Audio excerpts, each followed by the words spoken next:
তুমি আমায় কি পরীক্ষায় ফেলালে ঠাকুর? এই রাজ্যটাকে, এই সংসারটাকে আমি কি সুখী রাখতে পারবো? না না না, যতই বিপদ আসুক আমি যেন আমার শ্বশুরের পবিত্র রাজ সিংহাসন রক্ষা করতে পারি, রক্ষা করতে পারি।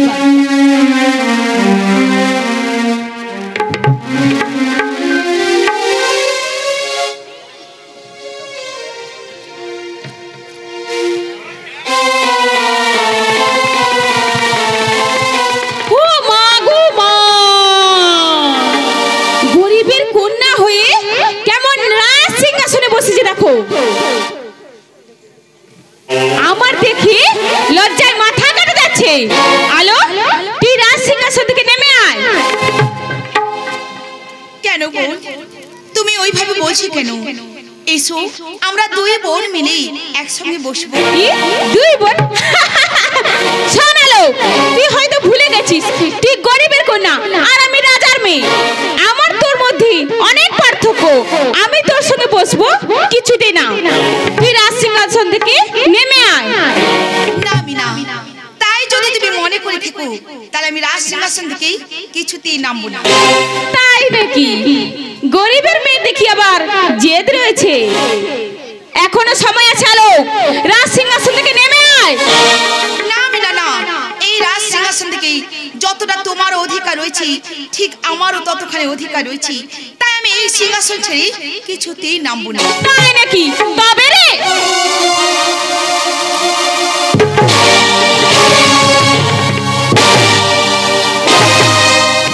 এই কে আছিস? আমার চাবুক নিয়ে আয়।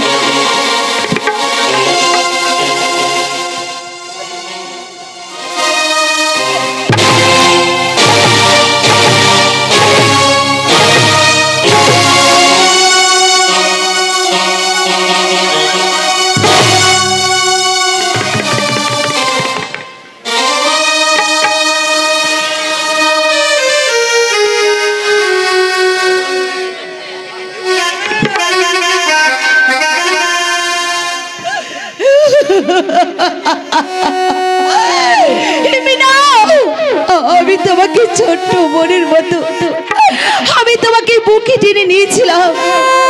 তুমি তুমি আমাকে দিদির আসনে না বসে আজ তুমি আমাকে চাবুক প্রহার করলে। আমি গরিবের মেয়ে, আমি চলে যাচ্ছি। এই রাজসিংহাসনে আমি কোনোদিন বসবো না, কোনোদিন না। তবে আমি যাওয়ার সময় বলে যাচ্ছি, তুমি নারী হয়ে নারীর উপর যে অত্যাচার করলে আমি ক্ষমা করলে কি হয়েছে? উপরে যিনি ভগবান, কোনোদিন ক্ষমা করবে না, কোনোদিন। উপরে ভগবান? উপরে কি ভগবান? আমার কেউ কিচ্ছু করতে পারবে না। এই রাজ্য, এই রাজ সিংহাসন, এমনকি মাথার মুকুট পর্যন্ত আমার নামে উইল করে নিয়েছি। আমি যা বলবো এই রাজ্যের প্রজারা তাই শুনবে। এই কে আছিস? সেনাপতি মান সিংহকে আমার কাছে পাঠিয়ে দে।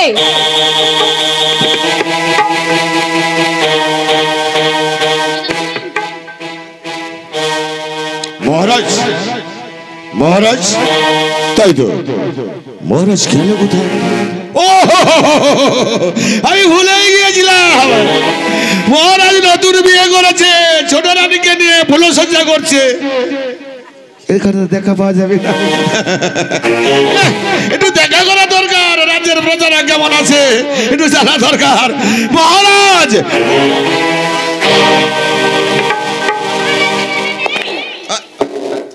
মহারাজ নেই, এখানে নেই। তাহলে এখানে আছে না? আমার ভুল হয়ে গেছে। এখানে থাকা চলবে না, মহারাজ যখন নেই এখানে থেকে আমারও কোনো লাভ নেই। এই শোনো, আপনি কি ডাকছেন আমায়? কই না তো। আপনি ডাকেননি? না। তাহলে আমার মনে হয় শোনা কানটা কি কামনে কালা হয়ে গেছে, শোনা তো ভুল হয়ে গেছে। না আমি যাচ্ছি। এই শোনো,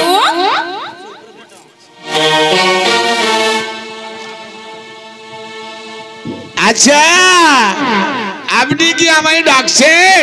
না, আপনাকে আমি কখন ডাকলাম? ও আপনি তো ডাকেননি, না। তাহলে কি বারবার আমার হ্যাঁ, শোনাও। আপনার বারে বারে কানে ভুল শোনা হচ্ছে। কি হয়ে গেল মনে হয়? হয়তো হতে পারে।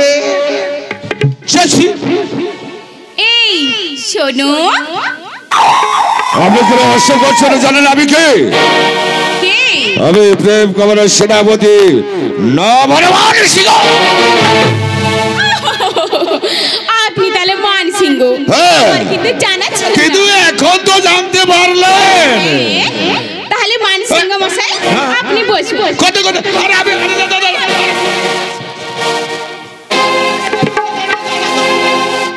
আমি কোথায় বসবো? কেন এই রাজ সিংহাসনে? আপনার কি মাথা খারাপ হয়ে গেছে? কেন? আমি যদি রাজ সিংহাসনে বসি আপনি তাহলে কোথায় বসবেন? কেন আপনার সাইডে বসবো?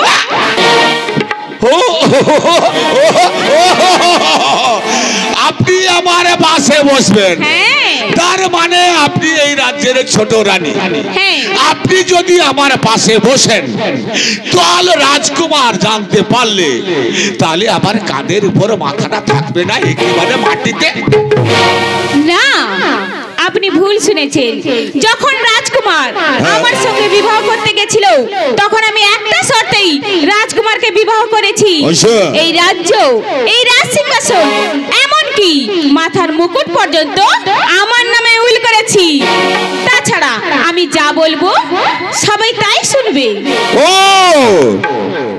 রাজা প্রেম কুমার যখন আপনাকে বিয়ে করে রাজ্য রাজ সিংহাসন মাথার মুকুট তোমার নামে উইল করে দিয়েছি, তুমি যখন যাকে যা বলবে সবাই অবনত মস্তকে পালন করবে। খুব ভালো, আরো ভালো।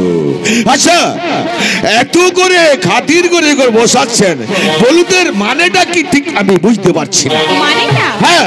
মানেটা আমাকে একটা পরামর্শ দিতে হবে। পরামর্শ? হ্যাঁ। কিসের পরামর্শ দেব? আমার যে বর্দি রয়েছে, হ্যাঁ। ও ৫ মাসের গর্ভবতী। আচ্ছা। বর্দি যদি একটা বাচ্চা হয়ে যায় তাহলে মহারাজ আমায় মোটেই ভালোবাসবে না। তার জন্য রাজা প্রেম কুমারের সাথে ও আলোর সাথে একটা বিচ্ছেদ ঘটাতেই হবে। চমৎকার চমৎকার। তোমার বড় দিদি ৫ মাসে গর্ভবতী, ওর কোলে যদি একটা বাচ্চা হয়ে যায় তাহলে মহারাজ তোমাকে একেবারে ভালোবাসবে না। এই ভালোবাসা। তাই মহারাজের সঙ্গে বড় রানীর সঙ্গে একটা ভালো করে বিচ্ছেদটা ঘটিয়ে দিতে হবে। বাহ, চমৎকার। আচ্ছা একটা কথা জিজ্ঞেস করব? বলো। আচ্ছা তোমার বড় দিদি তোমাকে কিরকম ভালোবাসে? ভীষণ ভালোবাসি, হ্যাঁ? পুরো বোনের মতো। ও বড় দিদি তোমাকে বোনের মতো ভালোবাসে? হ্যাঁ। তাহলে 2 বোন খাওয়ার পরে কোথায় গিয়ে ঘুমাও? কেন এক বিছানায় ঘুমাই? আচ্ছা 2 বোন একই বিছানায় গিয়ে ঘুমিয়ে যাও? হ্যাঁ। খুব ভালো খুব ভালো খুব ভালো। আচ্ছা তোমাকে আজকের একটা ভালো কাজ করতে হবে আমার কথা মতো। কি কাজ শুনি? আজকে তাড়াতাড়ি গিয়ে তোমার খাওয়ার কাজটা তুমি তাড়াতাড়ি সারবে, তারপর তুমি তোমার বিছানায় চলে যাবে, গিয়ে হঠাৎ চিৎকার করবে। তারপরে? বুঝতে পারছো না? না। এইটা হচ্ছে কৌশল। ও আচ্ছা, তারপরে কি হবে?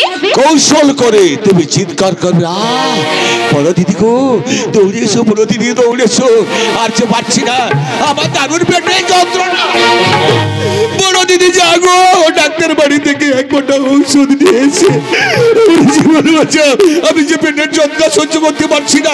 তারপর তোমার বড় দিদি ছুটে আসবে, এসে বলবে ওরে বন্ধুর কি হয়েছে, তুই কেন ছটফট করছিস? তখন বলবে ও দিদি গো, ও দিদি আমি আর পাচ্ছি না দিদি, দারুণ পেটের যন্ত্রণা। যাও না দিদি যাও, ডাক্তার বাড়ি থেকে 1 ঘন্টা ঔষধ নিয়ে এসো, একটু ঔষধ নিয়ে এলে আমি মরে যাব।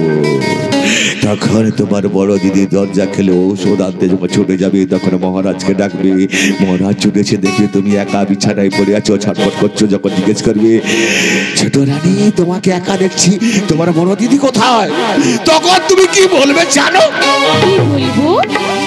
আজকাল মেয়েরা জানো তো পুরুষকে কিরকম মিষ্টি কথা বলে ভুলিয়ে দেয়, তেমনি তুমি করে তুমি যে মিষ্টি কথা বলে তোমার স্বামীকে ভালো করে বোঝাবে, তখন বলবে কি বলবো মহারাজ,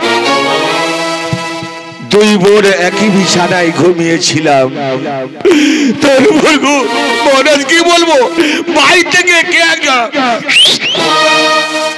শীষ মারলো, তারপর বড় দিদি দরজা খুলে যা বেরিয়ে গেছে এখনো পর্যন্ত ফিরে আসে না। আরো বলবে যে রাতের অন্ধকারে যে নারী বেরিয়ে যায় তাকে কি বলা যায়, বলো কি বলা যায়, চরিত্রহীনা নারী, কুলোনা নারী, বেবিচারিণী। একে রাজ্যের মধ্যে রাখলে রাজ্যের প্রজারা সবাই কি দ্বারা থুতকার দেবে, এই রাজপ্রাসাদে স্থান নিয়ে দিয়ে এই মুহূর্তে এই নারীর চুলের মুঠি ধরে টানতে টানতে কুকুরের মতো রাজপ্রাসাদ থেকে লাথি তাড়িয়ে দিতে হবে। তোমার বুদ্ধি তারিফ করা যায় না। ছোট নারী বলো, এত বড় উপকার করলাম, এত বড় কৌশলটা শিখিয়ে দিলাম, এর পারিশ্রমিক আমার কিছু নেই?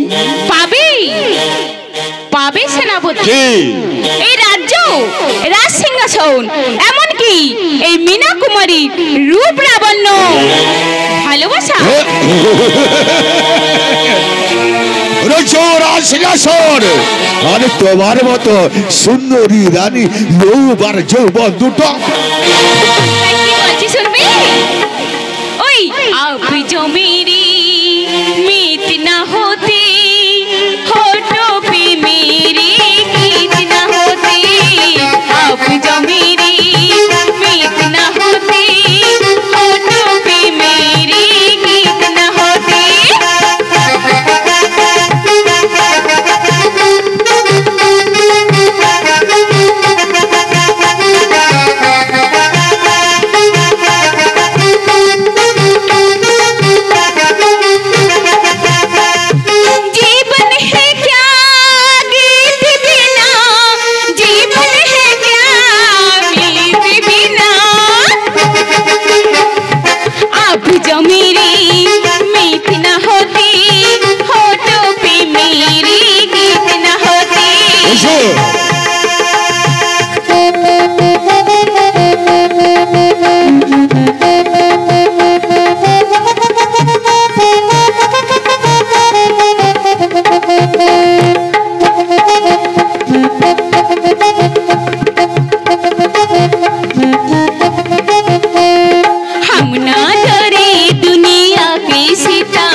খুব ভালো,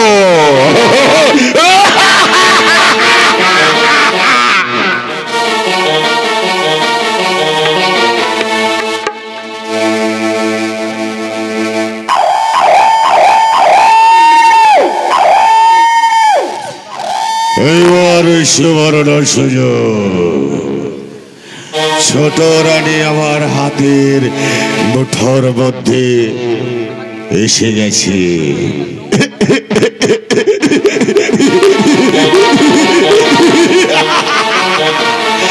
ওকে দিয়ে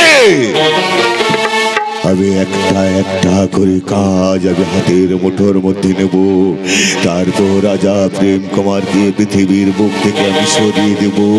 তারপর সুযোগ বুঝে যখন আমি রাজ সিংহাসনে বসতে পারবো, রাজ্যটা যখন আমার হাতের মুঠোর মধ্যে আসবে, সেই সুযোগে ওই ছোট রানীকে লাঠি মেরে ধরিয়ে দেব।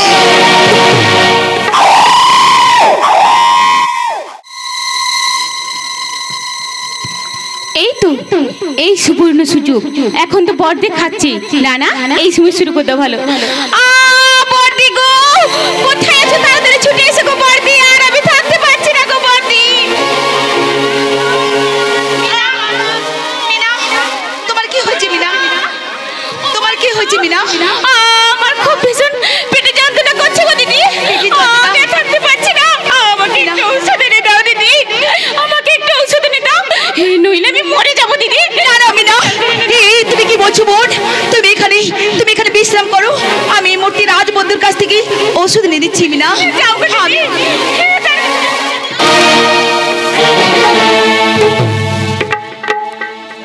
এই তো, বাহ বাহ, ওষুধটা ভালো কাজ করছে।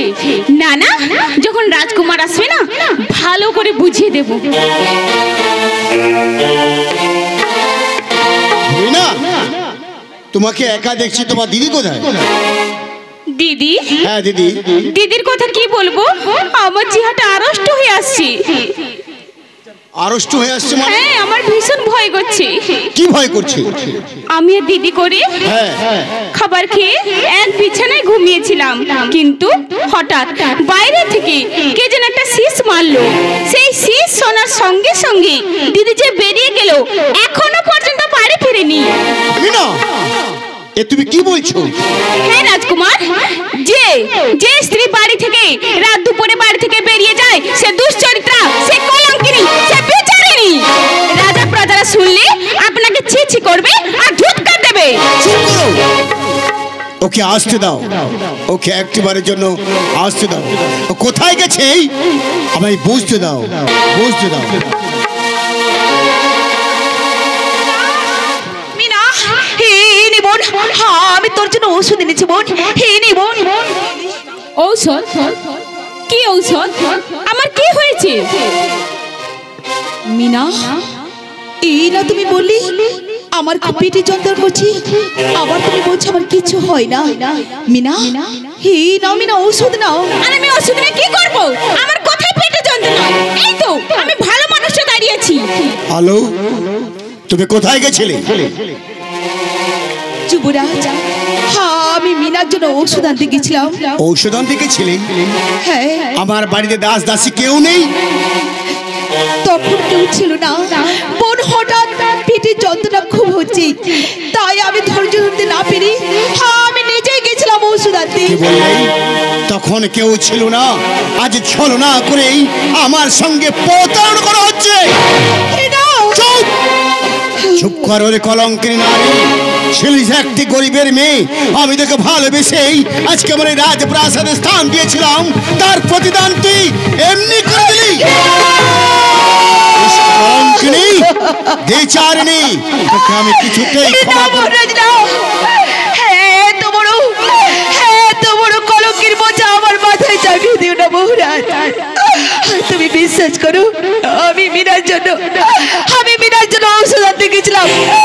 তোমার ও মা গো মা, মহারাজ আপনি আপনার মাথা ছুঁয়ে বলছি, আমার কিচ্ছু হয়নি, মাথা ছুঁয়ে কথা দিচ্ছি। শয়তানি, তোকে আমি কিছুতেই ক্ষমা করব না। তোকে আমি এমন শিক্ষা দেব যা দেখে আমার রাজ্যের প্রজারাও সব আতঙ্কে শির উঠবে। তুই আমার সঙ্গে যেই প্রতারণা করেছিস, তার শাস্তি কিছুতেই আমি তোকে।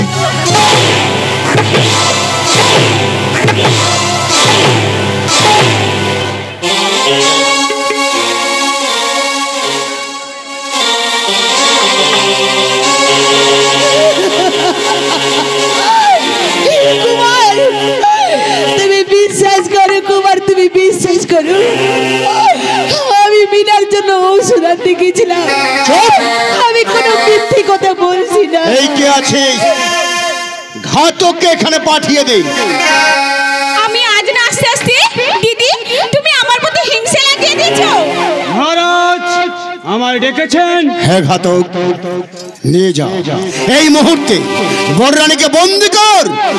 কি মহারাজ, বড় রানী কি এমন অপরাধ করেছে যে আপনি উনাকে বন্দি করতে বলছেন? তার কৈফিয়ত তোকে আমি দেব না, যা বলছি তাই কর। তাই হবে মহারাজ।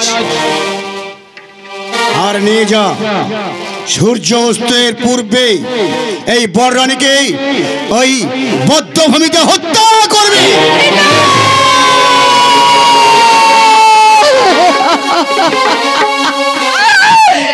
যুবরাজ, এত নিষ্ঠুর আদেশ দিও না যুবরাজ, এত নিষ্ঠুর আদেশ দিও না। আমি কোনো অন্যায় করিনি, কোনো অপরাধ করিনি যুবরাজ।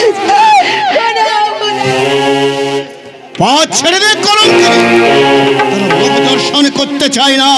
এই মুহূর্তে নিয়ে যাও ওকে বদ্ধভূমিতে হত্যা করে লাল তাজা রক্ত নিয়ে আসবে। দাঁড়া ঘাতু, আমি যাওয়ার সময় আমি তো চলে যাব। আমি আমার স্বামী দেবতাকে শেষবারের মতন প্রণাম করে যাই।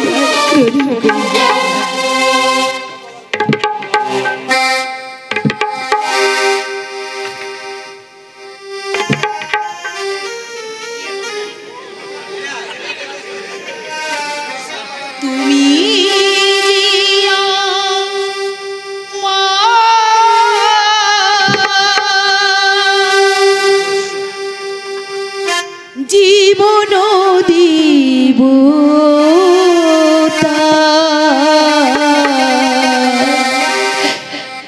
কি করি তোমায় আমি ভুলিব।